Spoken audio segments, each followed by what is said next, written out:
Hola chiquillos, yo sé que estamos más tarde que la cresta, perdonen, me atrasé nomás, po. ¿Qué tanta weá? Seguro soy mi jefe, seguro me pagué el sueldo. Oye, ya, no, broma. Hola, ¿cómo están? Vamos a seguir con el texto ¿Cómo la democracia cristiana entregó a Chile al marxismo? Ya vamos en la mitad del texto, con 8 capítulos, así que yo creo que con unos 15 vamos a estar, porque además hay toda una parte del libro que son como titulares de prensa, que obviamente esa parte no la vamos a tratar, y son como titulares de prensa fotocopiados a la antigua. De hecho, claro, estamos como terminando el libro, porque los otros son estos titulares de prensa. A ver, ¿dónde termina el libro este?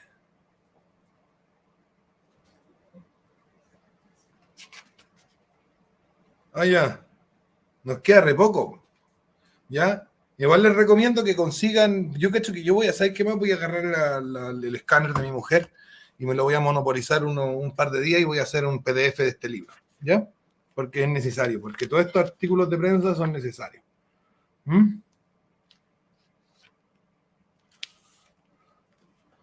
Vale. Bueno, chicos. Entonces les recuerdo que antes de comenzar, les recuerdo que además de acompañarme a leer cosas que otras personas han escrito, usted me puede acompañar, o sea, usted me puede leer las cosas que yo escribo y se encuentran en la descripción. Y con eso continuamos con evolución de la deuda externa en Chile.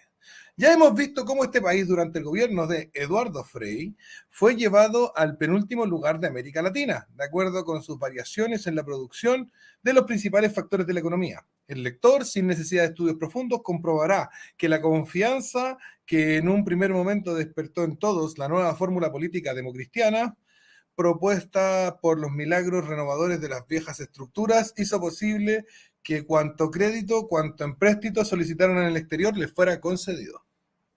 Para los efectos de comparaciones está el siguiente cuadro con el total de compromisos contraídos por el sector público y privado el 3 de noviembre de 1964. En millones de deuda, en millones de dólares. Deuda fiscal servida por la caja de amortización, 473,5 millones de dólares. Deuda Corporación de Fomento de la Producción, Corfo, 172,7 millones de dólares. Esto es del 64. Deuda Intermedio Banco Central, 18,2 millones de dólares. Deuda a otros servicios públicos, 85,9 millones de dólares. Asociación de Ahorro y Préstamo, Empresa Nacional de Petróleo, ENAP, y Corporación de la Vivienda, Corvi, 81,7 millones de dólares. Total sector público, 832 millones de dólares, menos fondos no utilizados, 146,8 millones de dólares. Saldo neto adeudado, 685,2 millones de dólares. Deuda existente al asumir el señor Alessandri, 393,4 millones de dólares. Deuda total del periodo de Alessandri, 291,8 millones de dólares. Esa fue la deuda total que adquirió Alessandri. Veamos ahora vamos a ver la deuda adquirida. Vamos a ver el sector privado. Deuda directa del sector privado, 378,2 millones de dólares. Deuda a través del Banco Central, 294,7 millones de dólares. Total del sector privado, 672,9 millones de dólares. En este cuadro demuestra que el endeudamiento total del país finalizando el gobierno del señor Alessandri fue de 1.504,9 dólares, 504.900 dólares, considerado en ello 146 millones que hasta ese instante estaban en caja sin ser utilizados. Veamos ahora qué ocurrió con el endeudamiento del país en manos de la DC. Lo vamos a comparar aquí entonces.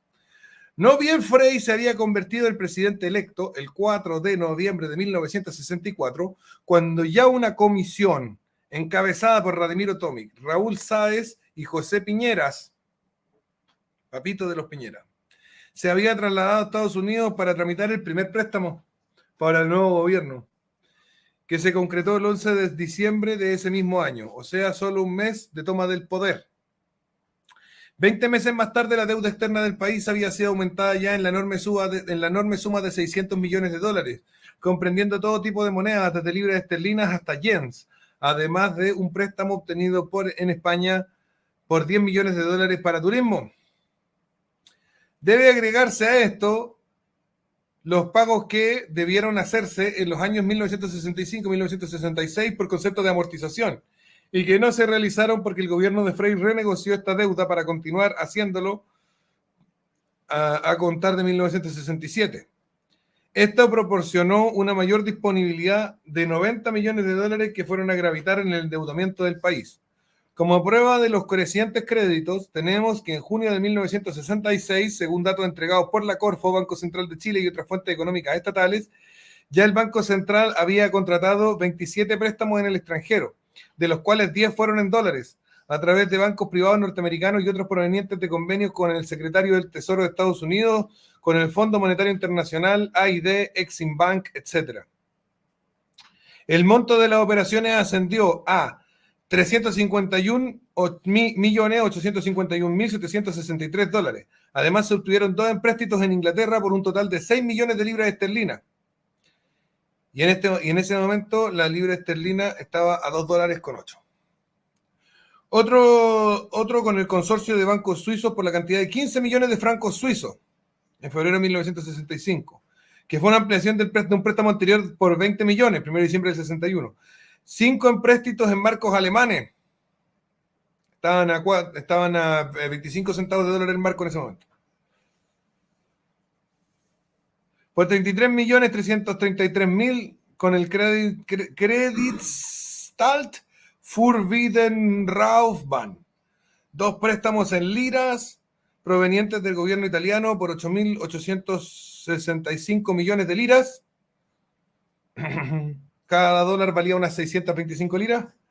2 en Francia por 200 millones de francos, equivalente a unos 4 millones de dólares. Y otro por 12 millones 621.354 dólares. Uno en Bélgica por 45 millones 304.374 francos belgas. Uno en Canadá por 2.636.260 dólares canadienses. Otro préstamo en Dinamarca por 34.113.182 coronas danesas. Uno en España por 700.000 dólares. Otro en Holanda por $1 millón. Y por último, en Japón, el gobierno del señor Eduardo Frei obtuvo un préstamo por 2.248 millones de yenes a una cotización de 3.621 yenes por dólar. Recuerdo al lector que todos esos préstamos, como yo los ya tienen que pensar que esto es los años 60. En los años 60, $1 millón de los años 60 son como 1.000 millones de dólares de hoy día. Es como una cosa así, no sé, o 500. Estoy chamurreando. A ver, vamos a buscar.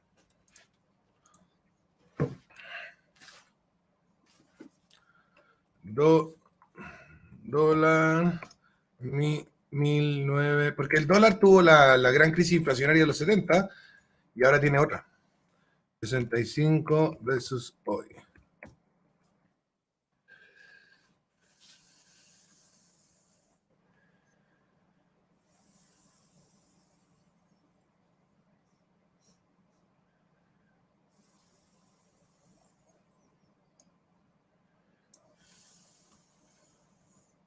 Eso. Dólar 1965 worth today. Vamos a ver cuánto valía. Ya. Perfecto. Perfecto.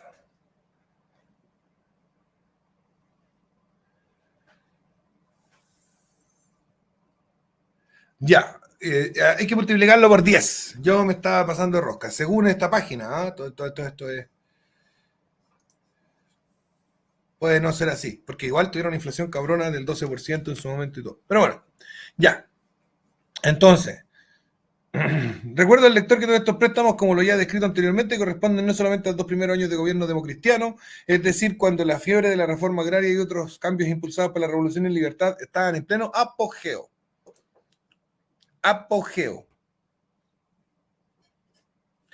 O sea, ¿sabes lo que significa apogeo, cierto? Búsquenlo. Es entretenida la raíz griega. El senador norteamericano Groening, cacha, casi le digo Goering al senador norteamericano. El senador norteamericano Groening, en esa época, después de comprobar los montos de los créditos concedidos a Chile durante ese primer periodo de la administración Frei, no tuvo inconveniente en expresar que a Chile se le estaba destinando el mayor aporte per cápita. Temeroso el gobierno de dejar al descubierto su pésima administración, no tuvo otro camino para financiar la balanza de pagos y mostrar una imagen positiva que girar cientos de millones de dólares obtenidos en préstamos que irrogaron cuantiosos intereses y con cumplimientos de amortizaciones a las más de las veces aplazados.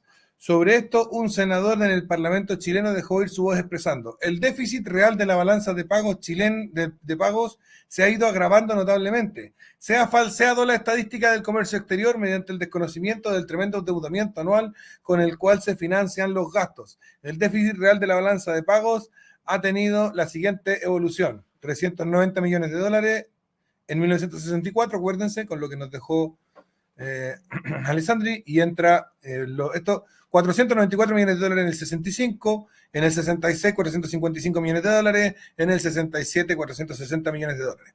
Este déficit, terminó diciendo el parlamentario, se financia con endeudamientos externos y crecientes aportes de capital. Al año siguiente, en el segundo semestre, el gobierno de Frey obtuvo a través de la Alianza para el Progreso un nuevo préstamo de emergencia por parte de Estados Unidos por 20 millones de dólares para financiar el presupuesto de la nación, correspondiente al año 1968, en el cual, según el propio ministro de Hacienda, Andrés Saldívar, el déficit alcanzaba más de 130 millones de escudos. Es así como en la ceremonia de finiquitación de la operación, el embajador de los Estados Unidos, Edwin Corry, no desperdició la ocasión para destacar el hecho de que Chile era el país latinoamericano que más préstamos había recibido de acuerdo con su número de habitantes. Hay que decir algo, los libertarios gringos dicen que una de las razones por las que Chile se levantó, o sea, siempre tratando de quitarle mérito a Pinochet porque todos los buenos son amarillos con el Tata, una de las razones por las que la economía chilena se levantó fue porque Estados Unidos dejó de prestarle plata. El foreign aid, ¿no es cierto?, que era la forma que los gringos tenían de levantar la economía, que ellos creían que levantaban la economía, prestándoles toneladas de plata a los países pobres, lo cual terminaba en las manos de los ricos de los países pobres y de los políticos de los países pobres, y el pueblo seguía pobre. Y cuando Chile dejó de recibir foreign aid, ayuda foránea, así significa básicamente la cuestión,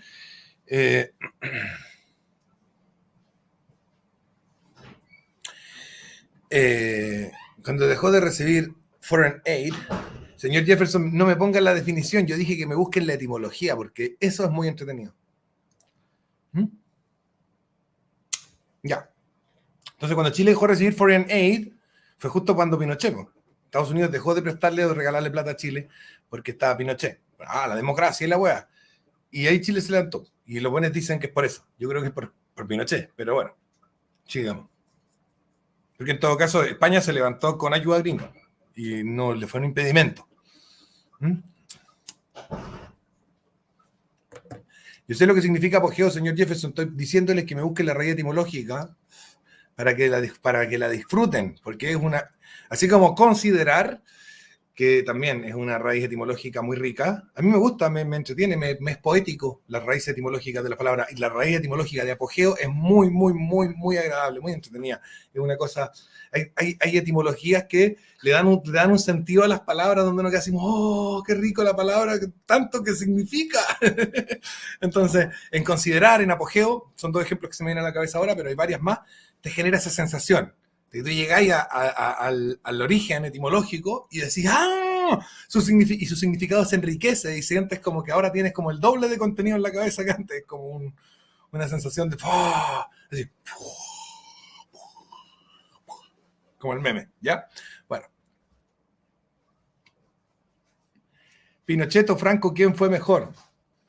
Depende del tema en el que estemos tratando. Hay temas en los que Pinochet lo hizo mejor y temas en que Franco lo hizo mejor. Hola Claudio, dice Lucas Urginovich, primera vez que te veo, no sé quién es Claudio. Saludos de Argentina, saludos Lucas, no sé a quién estamos. Claro. Sigamos. Entonces, al 31 de diciembre de 1969, la deuda externa ascendía ya a 2.819 millones de dólares, de acuerdo a informes entregados por el Departamento de Créditos Externos de la Corporación de Fomento de la Producción, hecho ampliamente comentado en esa oportunidad por la prensa chilena. y había razón para comentarlo y criticarlo, pues mientras el endeudamiento del sector privado había alcanzado a esta fecha a solo 689 millones de dólares, el público sobrepasaba los 2.230 millones de dólares.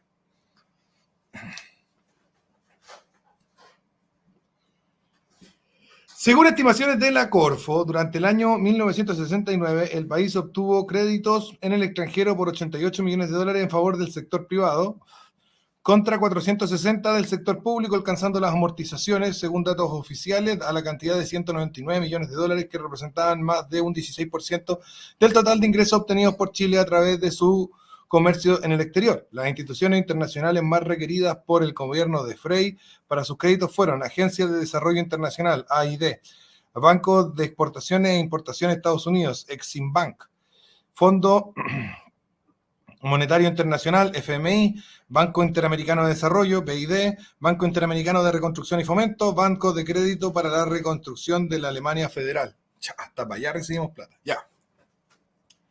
El endeudamiento, como ha quedado demostrado en esta primera parte, no podía ser más deplorable. Sin embargo, el gobierno, en esa misma fecha, dio a conocer a través de todos los informativos que las finanzas de Chile habían mejorado de tal modo que por primera vez la caja fiscal contaba con un superávit de 350 millones de dólares. Esto resultó para muchos incomprensible. Y una nueva pregunta volvió a prenderse en los labios de los ciudadanos.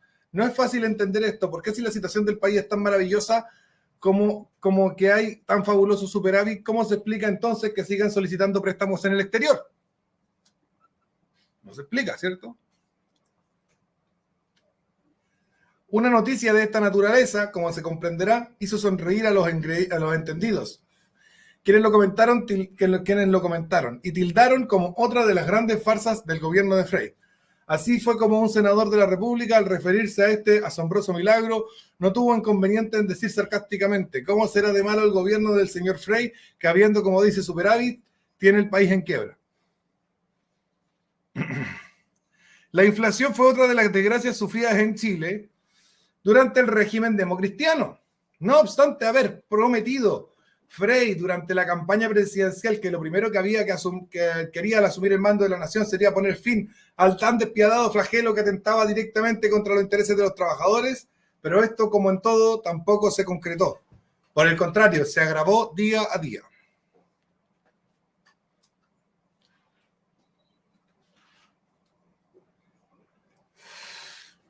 Oscar Eduardo Sánchez Coronado pregunta: ¿los préstamos no son gratis? ¿Siempre vienen con trampa? Eso depende de cuánto estés capaz, cuánto estés debiendo. La trampa va para uno o para otro lado. El que presta te tiene de los cocos si tú dependes de él. Pero el que pide prestado puede pedir prestado tanto que el que presta dependa del que pidió prestado. ¿Vale? O sea, que hay una dependencia que es mutua, pero que no se manifiesta de forma siempre horizontal, nunca se manifiesta de forma horizontal. Por ejemplo, yo soy un trabajador que gano un sueldo y compro una televisión a crédito. El banco me tiene los huevos, porque si yo quiero pedir un crédito hipotecario, si yo quiero pedir préstamo para un auto, o quiero pedir un préstamo para una mesa, o para un sofá, o para lo que sea, tengo que pagar, sí o sí, mi préstamo sobre la televisión, porque si no, no me van a prestar más plata. Entonces yo dependo de ellos, ellos no dependen de mí, hay una correlación de fuerza. Ahora, si yo soy un súper, mega, hiper empresario o un gran, enorme país como Estados Unidos y me endeudo, son los que me prestaron plata los que se van a ir a quiebra si no les pago.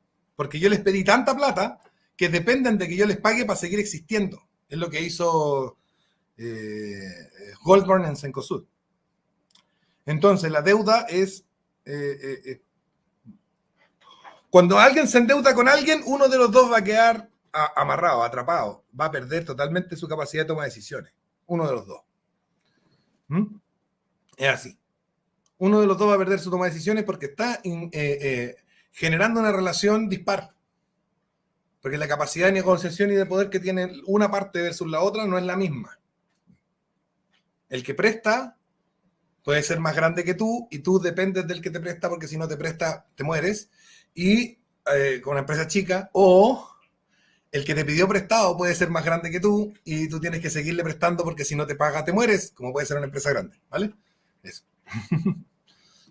Y ahí obviamente hay una serie de sujeciones, porque si yo soy una empresa chica y el banco me presta y el banco me dice, te dejo de prestar, si no, por ejemplo, apoyas la agenda LGTB, me cagó, me tiene de los huevos. Y es lo que le pasó a Argentina con Macri y el tema del aborto, Fondo Monetario Internacional.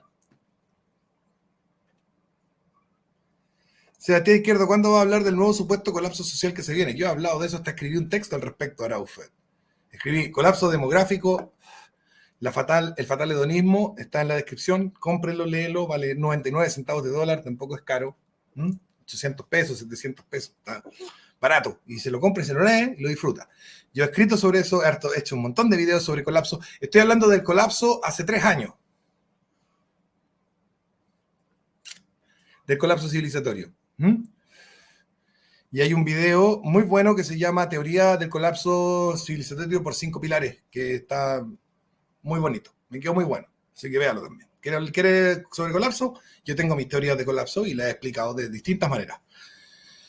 Así que bueno, sigamos.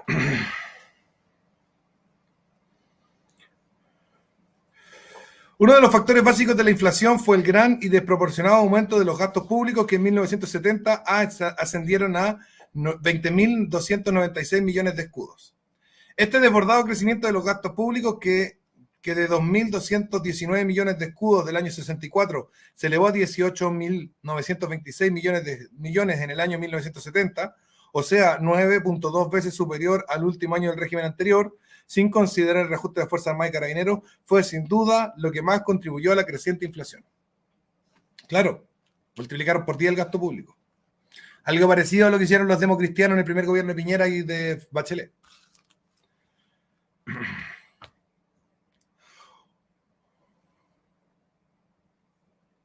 A tal punto llegó el desastre económico de este gobierno que, no teniendo ya de dónde obtener dinero para cumplir sus compromisos dentro del país, usó la plata correspondiente a las cajas de previsión.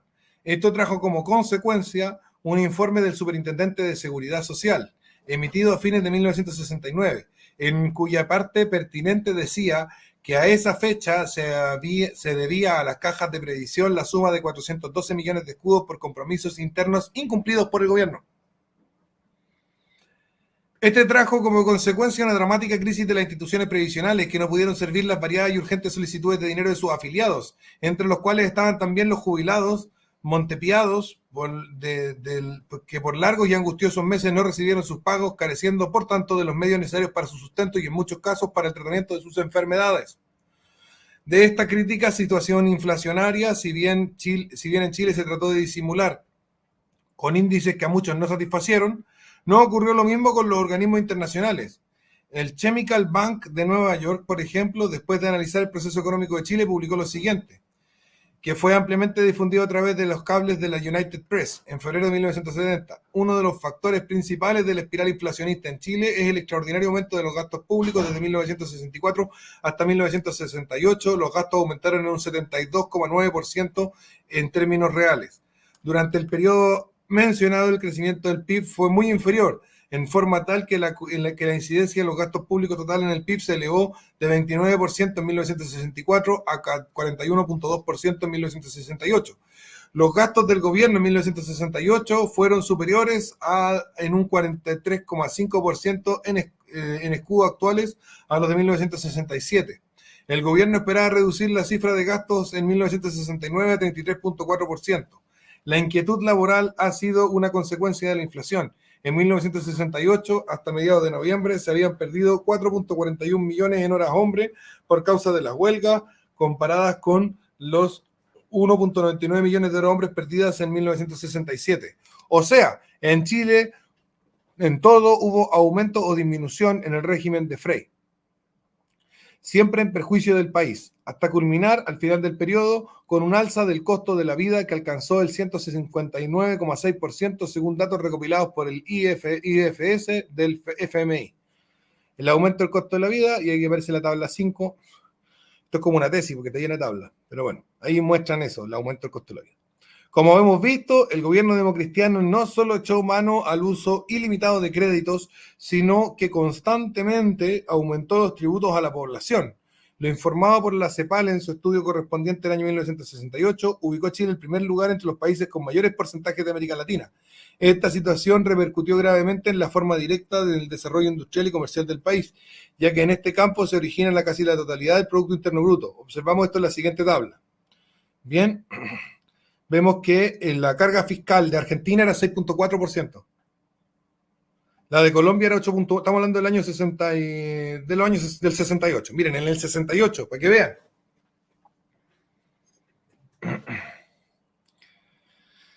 Para que vean. Oscar Eduardo Sánchez Coronado dice, democracia con cristianismo me suena a herejía. Esa vaina, ¿cómo se combina? Le explico. La democracia cristiana en realidad es fascismo comunista y se disfraza de democracia y de cristiana porque son opuestos. Entonces dice fascismo para decir democracia, o sea, dice democracia para decir fascismo y dice cristiana para decir comunista. Pero es fascismo comunista, eso es la democracia cristiana. Se forma de dos partidos exfascistas tirados para marxistas que fueron la Falange Nacional y el Agrario Laborista. ¿Ya? Para que sepa. En Chile al menos es así. Y existe la Internacional Democristiana que tiene las mismas lineamientos. ¿Vale? Es como nacional bolchevismo, pero estilo Guerra Fría. ¿Ya? Bueno, vamos viendo. Entonces, en 1968, vamos a ver, miren la carga fiscal de Argentina. Un lujo, la del 68, 6,4%. En Colombia, 8,1%. Bolivia, 8,8%. Ecuador, 10,5%. Brasil, 10,7%. Perú, 12,3%. Venezuela, 12,5%. Y Chile, 20,2%, que ya nos gustaría tener esa carga fiscal hoy en día, en cualquiera de estos países. Sigamos. Créditos sobre el gobierno, ya gasto público, son tablas ahí de gasto público, muestran los cambios de gasto público, que ya los leímos en el texto, y los cambios de la deuda, que ya los leímos en el texto. Este libro se está haciendo mierda. Estado de la hacienda pública. En 1965 estaba en un déficit de 495 millones de escudos. En 1966 lo mismo. En 1967 el déficit disminuyó a 220 millones de escudos. En el 68 subió a 374 millones de escudos. En el 69 a 244 millones de escudos se volvió a bajar. Y en el 70 quedó en 681 millones de escudos. Fuente IFS del FMI. Debe considerarse este aumento desmedido del gasto público como el principal factor de la inflación en Chile, pues este no guardó ninguna relación con el crecimiento de la producción industrial, y especialmente con la agrícola, que estuvieron por debajo del esperado, produciéndose un tipo clásico de inflación. Así es como en el año 1969 fue Chile el país de mayor porcentaje de inflación de América Latina. Y en las estadísticas mundiales, en 1970 disputaba este triste honor de primer lugar a Vietnam, con su 32,6%. La situación económica de Chile, como ha quedado demostrado, no podía ser peor. Una revista norteamericana, después de realizar un completo análisis, indicó que en esa época que el peor país para invertir de América Latina era Chile, de acuerdo con el índice de riesgos para los inversionistas extranjeros.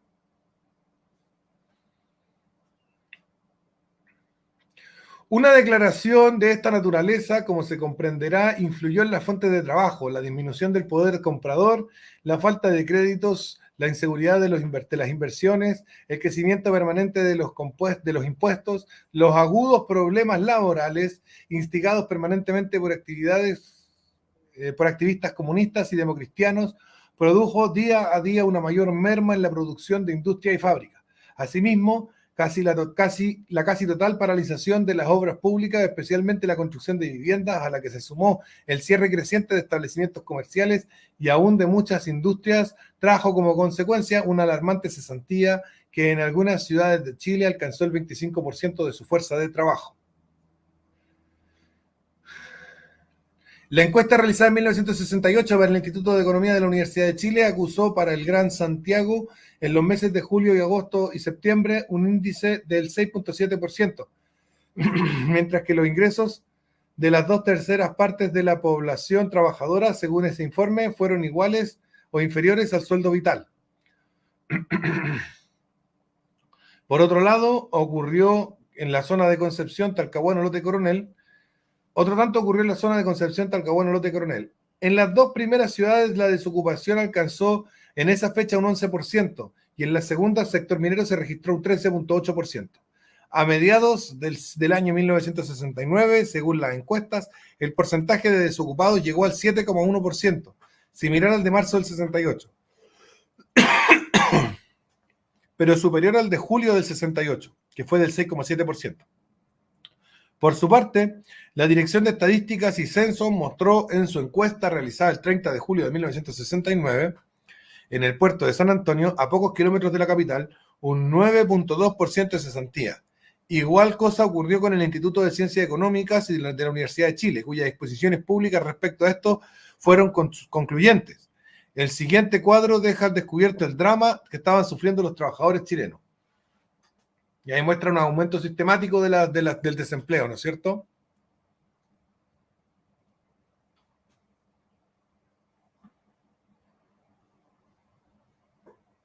Love dice, no Sebastián, te apresuras mucho. Para el colapso demográfico faltan siglos si es que ocurre. Perrito, ya está colapsando China y Japón y Corea, Alemania y España. Perdón, pero ya están, ahora, colapsando demográficamente. Ahora. Me parece que son procesos lentos, pero ya en 2050 lo vaya a ver. Vaya a ver los efectos. Tú los vayas a ver. Yo no sé si va a estar vivo en 2050. Pero bueno. Otra forma de apreciar el fracaso económico del gobierno de Frey se puede lograr revisando el índice de devaluaciones de la moneda chilena durante esta administración, que, como es sabido, representa las diferencias entre lo que consume el país y lo que es capaz de producir. El aumento de la cantidad de bienes producidos por Chile como un todo durante este periodo fue inferior al aumento de la cantidad de dinero, lo que originó en gran medida el aumento del nivel de precios, el que a su vez fue uno de los factores principales a la baja del poder adquisitivo del escudo. Se confirma lo anterior al revisar el cuadro estadístico elaborado con los datos del IFS del FMI, en el que se puede observar la relación que hubo entre el escudo y el dólar correspondiente a diciembre de 1964.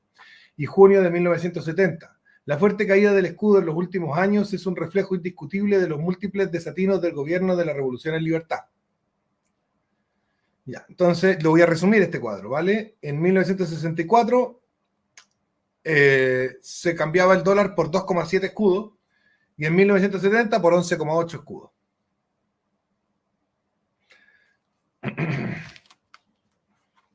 Es un cuadro que muestra todos los años. De hecho, muestra 2 meses por año, junio y diciembre. O sea, muestra todos los semestres. Y la subida es constante. Bien.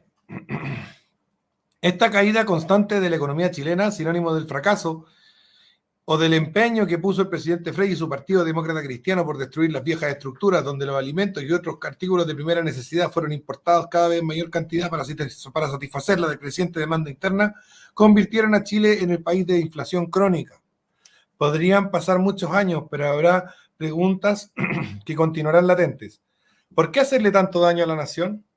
¿Por qué gastar tanto empeño en hundir su motor de trabajo y producción? Y la respuesta será siempre la misma. Es el sistema que emplea el marxismo para derrumbar los estados democráticos.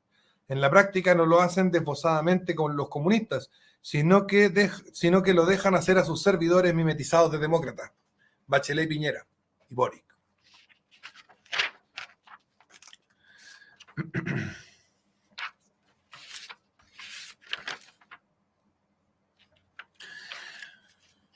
Breve reflexión. Es posible que alguien piense que en estas páginas se ha omitido la labor del expresidente Frey. Esto lo aclaro insistiendo en que en este libro está lo macizo de su obra, que no fue otra que la destrucción de Chile en todos los campos de la vida nacional. Hablar de la belleza de un balcón de un edificio que se ha desplomado por los hierros cometidos en cálculos en materiales empleados en su construcción resulta absurdo. Voy a volver a leer. Hablar de la belleza del balcón de un edificio que se ha desplomado por los hierros, por los errores cometidos en los cálculos en materiales empleados en su construcción resulta absurdo. O sea, no importa que sea lindo si se cae, pues, weón. En este caso, hablar, por ejemplo, de los convenios del cobre que Frey llamara su viga maestra, habría que decir que además de los no muy claros manejos que generaron estas operaciones, como que hasta se habló de dólares generosos entregados por las compañías cupríferas para evitar las anunciadas expropiaciones prometidas al pueblo por la DC, los beneficios para el país no se vieron ni siquiera en un aumento de la producción. Igualmente ocurrió y sigue ocurriendo con otra de sus obras, la proclamada reforma educacional, todavía sigue en la carpeta de los juicios adversos. Para algunos maestros es aceptable, para otros es regular y para los terceros, en especial muchos padres y también estudiantes, en la práctica resulta negativa, que se han hecho varias enmiendas, pero ni aún así logra el éxito que en su trámite y en su promulgación se aseguró. Para ser justo, quiero mencionar una de las obras realmente positivas del régimen comunitarista, y esta fue el impulso que el gobierno de Frei dio a la industria petroquímica. Pero, ¿qué es esto comparado con el tremendo derrumbe de la nación? Alguien con ironía popular, comentando la obra del gobierno de la Revolución en Libertad, expresó: el gran éxito de Frei fue que todo lo malo lo hizo muy bien y todo lo bueno lo hizo muy mal. Yo personalmente creo que ese juicio es exagerado y no lo comparto. Resumen desolador. Aquel pasado de 6 años bajo administración de la DC nos dejó un triste y desolador balance. El odio político de clases desatado en todo el país, la anarquía y el sentir revolucionario enseñoreado en todos los centros educacionales de la nación, los propietarios de la tierra perseguidos, bloqueados en sus créditos, amenazados o despojados de sus predios, el campesinado anarquizado y controlado por activistas revolucionarios pagados por la democracia cristiana, las casas de los fundos en gran medida descerrajadas, desvalijadas y sus moradores vejados y golpeados, la mayoría de las industrias textiles, fábricas paralizadas o en quiebra o tomadas por huelguistas y agitadores democristianos, el comercio semiparalizado con gran cantidad de establecimientos con sus puertas definitivamente cerradas por falta de créditos o por imposibilidad de hacer frente al pago de los cada día más abrumadores impuestos o persecuciones políticas, con un alza real del costo de la vida sobrepasando el 400% con respecto al año 1964, como que la CEPAL de 1970 declaró que el flagelo de la inflación en Chile en los últimos 12 meses era la más alta de América Latina, con más de 300.000 cesantes en el país, lo que significa que no menos de 900.000 personas carecían de medios económicos suficientes para su alimentación, con una mayor deuda externa de más de 1.500 millones de dólares, con 335.000 jubilados en los sectores públicos y privados viviendo a media ración,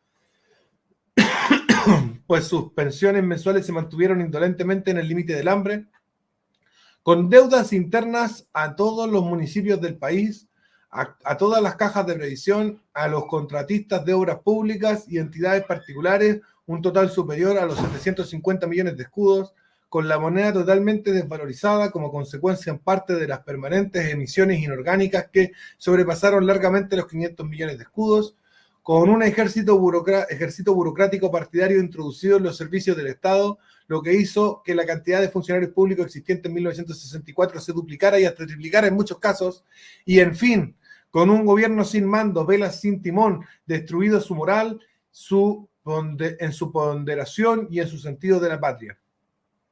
El balance de la administración Frei no pudo ser más caótico. El aprovechamiento del poder dio margen a la irresponsabilidad más absoluta. La profitación se transformó en un hecho público y notorio. La lista de parlamentarios y hombres de gobierno, por ejemplo, paseando con cualquier pretexto por el mundo, originó el despilfarro de cientos de miles de dólares succionados a las arcas del Estado. Lo mismo hizo su hijo, ¿ah? Lo mismo hizo su hijo en los 90. Sobre este tipo de viajes es preciso dejar constancia de que la mayoría de ellos, si no su totalidad, obedecieron a objetivos políticos partidarios. Capítulo 12. El día cero de la libertad. Los mayores enemigos de la libertad son aquellos que no son aquellos que la oprimen, sino los que la ensucian. Vincenzo Globerti. Voy a aprender un pucho.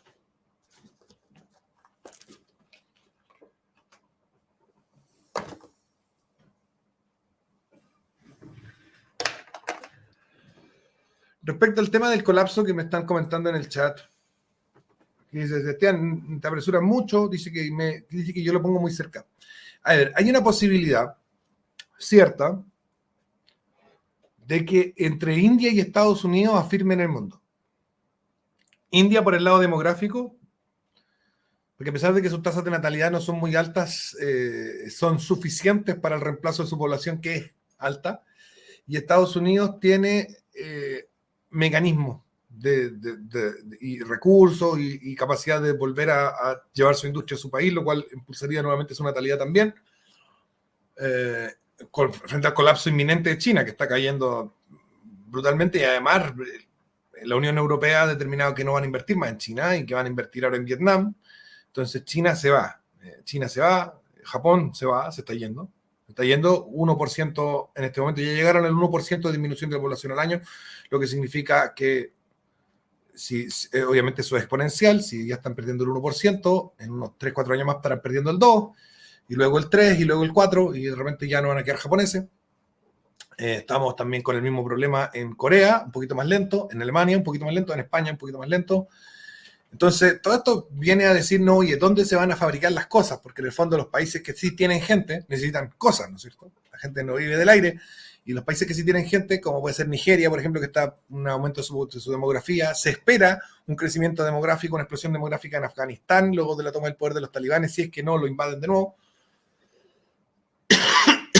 Hay algunos países que podrían recuperarse. Rusia está desapareciendo. Rusia desapareció. Rusia se finí. Ahora están en guerra, lo que tú quieras, no sé qué, pero Rusia se finí. No hay más rusos. En 2040, 2050 no hay más rusos. O sea, los cuellos de botella demográficos que tienen son cabrones y no tienen cómo salvarlo. Pero existe una posibilidad de que no colapse la civilización, afirmándose principalmente en Brasil, Estados Unidos y la India. Y se puede. Estados Unidos puede volver a ser la potencia productiva y usar México, Estados Unidos, usar a México, a Brasil y a India como powerhouses, ¿no es cierto? Como factoría. Pero lo que es China cagó, Japón cagó, entonces Alemania cagó, y lo otro es que es súper difícil reemplazar a los alemanes. Ahí está la parte difícil, porque la maquinaria de precisión que se usa para la producción industrial la hacen los alemanes. ¿Quién la va a hacer? No va a quedar tan buena, o sea, si ya, la va a hacer otros, pero los que la llevan en eso, los que son buenos para hacer eso, para lo que sirven, son los alemanes. Luego, en un mundo sin alemanes, nuestra producción va a ser bastante más complicada, va a estar bien complicada, porque los que podían reemplazar a los alemanes eran los coreanos, los japoneses, los taiwaneses, pero también son poblaciones que están eliminándose. Luego, todas las personas que son capaces de hacer maquinaria de precisión para la producción industrial de gran calidad están para afuera, están yéndose. ¿Surgirá alguien que descubra cómo portarse como alemán para que le queden así las cosas, o como japonés o como coreano? Veremos, pero ahora no ha aparecido nadie que diga yo soy un país con una disciplina, con un orden, con una capacidad de hacer las cosas milimétricamente bien, como para hacer maquinaria de precisión industrial en reemplazo de los alemanes que están prontos a dejar de existir. Y hay que ver ahí. O sea, los efectos se van a ver. Puede ser que no sean tan graves como yo los describo por el tema de que se puede afirmar el mundo sobre Brasil, México, Estados Unidos, la India, sobre todo la India y Estados Unidos, pero también México y Brasil podrían, si es que los carteles no terminan de destruir México y si es que Lula no termina de destruir Brasil, podrían afirmar el mundo. Pero hay que verlo. Bueno, vamos a continuar con nuestro libro. Hay que verlo. El remesón es sí o sí. Hay que ver cómo se afirma después. El día cero de la libertad. Y así llegó, después de una enconada lucha partidaria entre los candidatos Jorge Alessandri, demócrata independiente, y el marxista Salvador Allende, y el democristiano promarxista Radimiro Tomic, al día cero de la elección presidencial, el 4 de septiembre de 1970. Del resultado de este acontecimiento político dependía el futuro democrático y libertario de Chile. Los primeros resultados de la votación, tanto de la capital como de las provincias, no fueron halagüeños para las huestes democráticas. Los cómputos no arrojaron un panorama promisorio a pesar de la estrechez de las cifras. Una leve ventaja se insinuó desde un comienzo en favor de los marxistas. Desgraciadamente, pasadas las horas, esto se fue acentuando significativamente. Entrada la noche, la ventaja comunista se hizo más ostensible, produciéndose el nerviosismo y desaliento de todas las sedes alessandristas del país, especialmente de la capital. Desde ese instante, los minutos y horas siguientes se llenaron de sospechas, las que aumentaron cuando el ministro del Interior, Patricio Rojas, democristiano, pero de denunciada afiliación marxista, suspendió toda información sobre el acto electoral. ¿Qué ocurrió secretamente en el interior del hermético gabinete de este ministro? ¿Qué maniobras se urdieron allí? ¿Hubo fraude electoral? ¿Se esperaba tal vez colocando la mortaja a la libertad y a la democracia de Chile? Misterio. En las calles de Santiago comenzaron a oírse las voces de victoria de las turbas marxistas, el triunfo de Allende. Según los datos proporcionados, fluctuaba entre los 20 y 30.000 votos sobre la cifra total de electores en favor de Jorge Alessandri.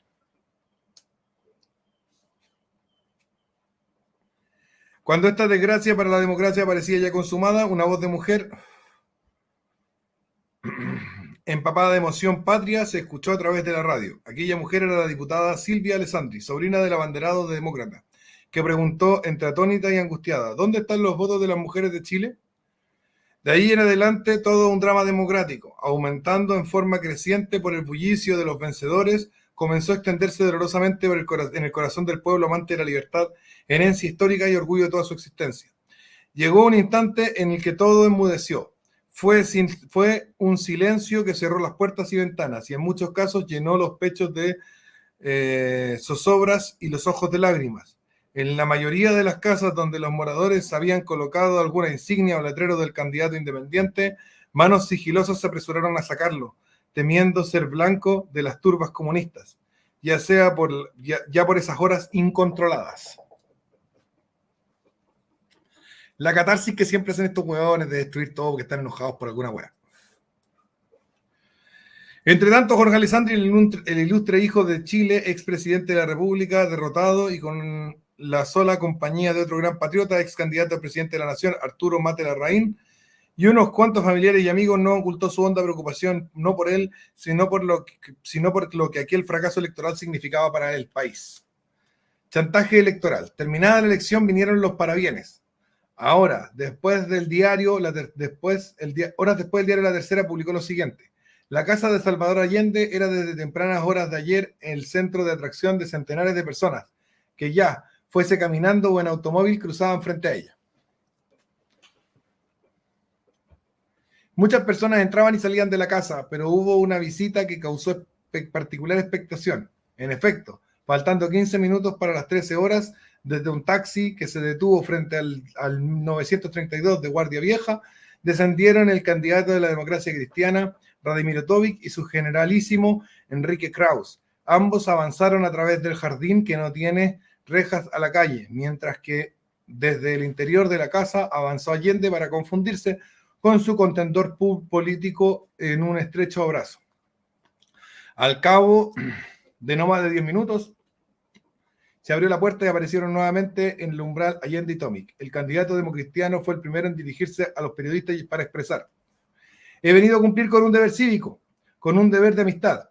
He venido a reconocer la voluntad del pueblo chileno que fue expresada en términos muy claros y muy democráticos. A eso he venido, a saludar al presidente electo de Chile y a mi grande amigo Salvador Allende. Un nuevo abrazo y acto seguido habló Allende. Quiero expresar públicamente mi reconocimiento a la actitud extraordinariamente caballerosa, de gran significado político, por su ética y por su honradez. Y luego agregó: esta actitud de Radimiro Tomic es una gran lección que señala la firmeza que tiene el pueblo. Además, la democracia cristiana ayer exteriorizó a través de su juventud, en forma espontánea, también el reconocimiento de la victoria popular. Pero esto era solamente el primer paso de Tomic. Faltaba todavía el definitivo, el más importante, el que ayudaría a consagrar la victoria de Salvador Allende. Y este paso tendría por objeto ablandar a los parlamentarios de su partido para que en el Congreso Pleno votaran por el abanderado del marxismo.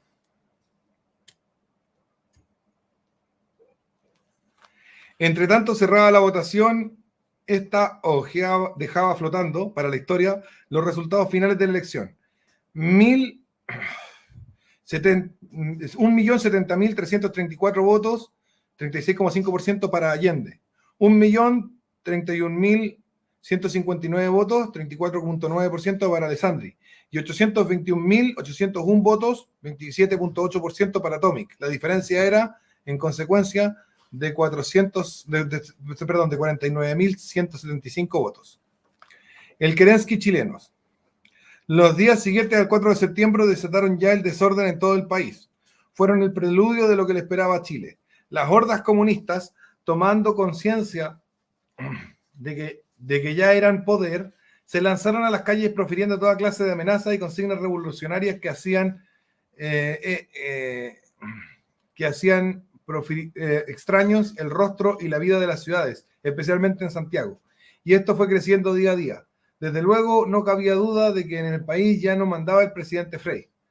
Mandaban las manos moras, las voluntades moras. En suma, mandaba Allende, mandaba la Unidad Popular, porque aunque el líder marxista no diera las órdenes por escrito, estas le llegaban a Frei por intermedio de su propia gente del partido, sobre todo aquella que más había contribuido durante los 6 años de Revolución y Libertad a la victoria del Frente Comunista. Y esas órdenes se cumplían sin vacilar. La preocupación de la campaña había terminado, pero la preocupación por el mañana se inició en la misma noche de aquel día. En efecto, sin posibilidad de sueño, agolpada a la mente por miles de cavilaciones, la esperanza final de la ciudadanía demócrata se fincó en el Congreso Nacional. Pues a él le correspondía definir cuál era, según lo facultaba la ley, el que mirando por la conveniencia del país debía, a su juicio, asumir el mando de la nación. Y esto no era un imposible, porque sumada a la militancia democristiana que había participado en la elección, a las fuerzas obtenidas en ese mismo acto por Alessandri, la votación democrática era abrumadora. 1.920.960 contra 1.070.334 de los marxistas. Había, pues, que esperar la decisión. En cuanto al presidente Frei, como si recién nomás se diera cuenta de lo que estaba ocurriendo en el país, como consecuencia de un gobierno sin mando, empezó a ser dominado por los nervios. Desgraciadamente para él, ya no tenía posibilidad alguna de deshacer lo andado.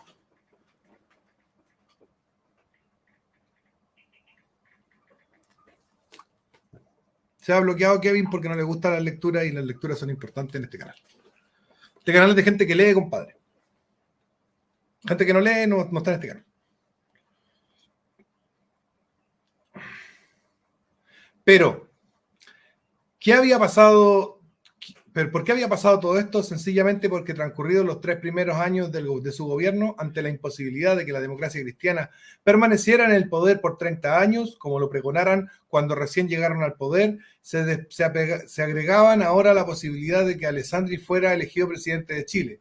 Esto lo llevó a dejar crecer indolentemente la figura del incontrolable Frankenstein político, al punto de que el país se convirtió en una atroz caldera del diablo, anarquizado hasta en las mismas raíces de su vida nacional. Desde luego, el odio de clases fue el virus que más daño originó y al corazón del pueblo. Y esto, a medida que se acercaba el día en que debía dejar el mando de la nación, le produjo más que inquietud, terror, porque el monstruo creado por él lo tenía ahora a su vista y lo oía rugir acercándosele amenazante con claras intenciones de estrangularlo a él también. Por otra parte, le angustiaba pensar que el sobrenombre de El Kerensky chileno, con que lo habían bautizado el escritor brasileño Javier da Silveira, se convirtiera en una histórica realidad. Hizo cuanto pudo por evitarlo, pero ya era demasiado tarde, y el sobrenombre quedó consagrado definitivamente en el pensamiento de la ciudadanía democrática de Chile. Entre tanto, el ajetreo de consultas, de los recados, de las respuestas y de las reuniones se tornó intenso desde las primeras horas del día siguiente de la elección. Las barreras de las diferencias políticas y hasta el encono contra el principal causante de la tragedia sufrida por el país pareció borrada frente al interés democrático nacional. Emisarios de los partidos políticos y de organismos independientes demócratas concurrieron varias veces a la moneda. Patriotas responsables que no se avenían a que la República perdiera su estado libertario. En ese angustioso ir y venir, más de una vez se creyó encontrar la luz que salvaría la libertad. pero algo ocurría en el último instante y volvería el desaliento. Esto llevó a decir a más de alguien, no exento de rabia e impotencia, con un hombre que, además de ser el causante de todo lo que ocurre en Chile, carece de coraje, no se puede ir a ninguna parte. Por su parte, los marxistas encabezados por Allende y su comando de la Unidad Popular tampoco descansaban, muy por el contrario. Celebraban reuniones permanentes, mientras sus emisarios iban de un lado a otro, llevando y trayendo informes de cuanto estaban realizando en secreto sus adversarios demócratas. Y como espías y soplones infiltrados en los círculos democráticos, había también en buena medida, cada palabra y cada paso que daban estos era puesto de inmediato y con lujo de detalles en conocimiento de los marxistas. Esto trajo como consecuencia una virulenta campaña de amenazas de parte de la UP, al extremo de anunciar al país que, según fuera el desenlace de los acontecimientos del Congreso Nacional, ella daría la orden de paralizar de inmediato todos los centros de trabajo de la República y desatar, si era necesario, la guerra civil. Otros, que no creían en todo lo que se había dicho o se decía que ocurriría si el líder marxista era consagrado definitivamente presidente de Chile, fueron todavía más lejos en sus opiniones. Manifestaron que, así como a otros ciudadanos, las elecciones pasadas y en iguales circunstancias se les había dejado asumir la presidencia de la República, no veían por qué en esta oportunidad había que procederse de forma diferente, sobre todo si al impedirlo se exponía al país a una lucha fratricida. Y con eso terminamos el capítulo 12 y nos veremos mañana con el 13. Garantías constitucionales, capítulo 13. Antes de terminar, les recuerdo que además de acompañarme a leer cosas que otras personas escribieron, usted puede leer las cosas que yo escribo, se encuentran todas en la descripción. Y con eso los dejo diciéndole la cita que pone nuestro amigo autor Claudio Varas Ferrer como encabezado del capítulo 13. No existe alguna maldición especial, algún ignoto rayo de las mansiones celestes, algún rayo rojo de descomunal furor, para abrazar al hombre que debe su agradecimiento a la ruina de su patria. Joseph Addison. Marcamos y nos estamos viendo mañana con la siguiente lectura, con el capítulo 9. Y ya nos acercamos al final porque acabo de descubrir que la mitad del libro son fuentes, claro, nos estamos acercando fuertemente al final. Creo que vamos a estar como a las 11. En el capítulo 11 o capítulo 12 vamos a estar terminados. Probablemente en el 11. Y de ahí vamos a irnos